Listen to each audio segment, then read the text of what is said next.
আসসালামু আলাইকুম। আলামিন এগ্রো চ্যানেল আপনাদের সবাইকে স্বাগতম। এই যে দেখেন খামারে আসলাম রাতের বেলা। আজকে কিন্তু আমি খামারের পর্দাগুলো নামিয়ে দিছি। এই যে দেখেন অনেক দিন পরে প্রায় অনেক দিন ধরে এই খামারের পর্দাগুলো নামাই না, কারণ গরমের কারণে।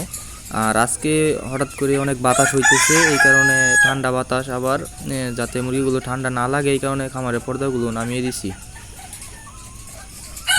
যখন আপনাদের মনে হবে যে এখন ঠান্ডা লাগতেছে তখন খামারে পর্দাগুলো নামিয়ে দিবেন, আর যদি গরম থাকে তাহলে নামানোর দরকার নাই রাতে।